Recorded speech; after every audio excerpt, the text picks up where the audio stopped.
Bagaimana kita mendakwakan keluarga yang masih berbuat syirik? Ini dakwah pada keluarga perlu waktu dan panjang. Antum harus sabar. Artinya penolakan dakwah ini awalnya dari keluarga. Lihat nabi-nabi dan rasul-rasul yang pertama kali menolak keluarganya, alaihi wassalatu wassalam. Maka antum berusaha dengan cara yang baik, dengan akhlak antum yang mulia, antum coba berikan lembaran-lembaran atau mungkin setelkan dari video atau kaset yang sesaat aja, yang 2 menit 3 menit, supaya didengarkan dakwah ini, supaya dia mau dengar. Tapi di saat-saat yang dia senang, arti kita bantu dia, orang tua senang, kemudian kita dengarkan. Mungkin dari itu nanti akan tertarik. Jangan dikasih buku-buku yang tebal, nggak bakal dibaca. 1 lembar bacakan. Ini ada riwayat nih, bagus ini, Bu, Bapak tolong dengarkan, saya bacakan sedikit aja. Mungkin itu dulu satu, yang penting dia dengar. Atau mungkin ada video yang bisa antum dengarkan dalam waktu 5 menit, nggak usah lama-lama, karena nggak mau gitu.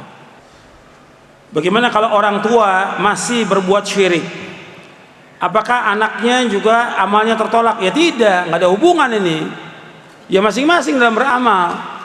Orang tuanya berbuat syirik, ya anaknya tidak. Anaknya tetap bertauhidkan Allah, menjauhkan syirik, tapi anak wajib mendakwakan orang tuanya.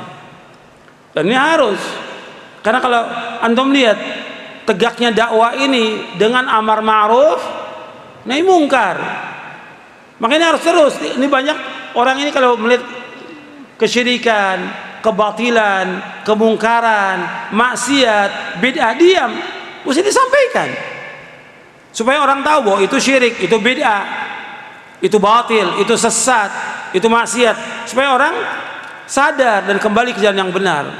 Antum lihat, Allah sudah contohkan dalam Al-Quran bagaimana Nabi Ibrahim alaihissalam. Nabi Ibrahim begitu sudah mendakwakan bapaknya, mengingatkan bapaknya tentang tidak boleh menyembah patung, berbuat kesyirikan, dia abadikan dalam Al-Quran. Antum baca Al-Quran. Setelah terus disampaikan tetap bapaknya tidak mau, maka Ibrahim berlepas diri dari bapaknya. Wa idh qala Ibrahimu li abi wa qaumi innani bara'u mimma ta'budun ila alladhi fatarani fa innahu sayahdin wa ja'ala kalimatan baqiyatan fi 'aqibi la'allahum yarji'un. Ayatnya ada di dalam buku kitab tauhid ini. Jadi ingat tatkala Ibrahim berkata kepada bapaknya dan kaumnya, aku berlepas diri apa yang kalian sembah kecuali satu zat, yaitu Allah yang menunjuki aku. Karena Allah akan menunjuki aku, dan Allah jadikan kalimat Allah kalimat yang kekal pada anak cucunya. Jadi dakwah ini menyampaikan, bukan diam. Harus ada amar ma'ruf. Yang kedua yang paling besar apa? Nahi mungkar. Itu paling besar itu, nahi mungkar. Amar ma'ruf semua orang bisa melakukan, tapi nahi mungkar nggak mungkin semua orang bisa mencegah kemungkaran. Mungkar yang paling mungkar apa? Syirik, kemudian bid'ah, kemudian maksiat. Harus kita mengingkari perbuatan itu, nggak boleh kita diam.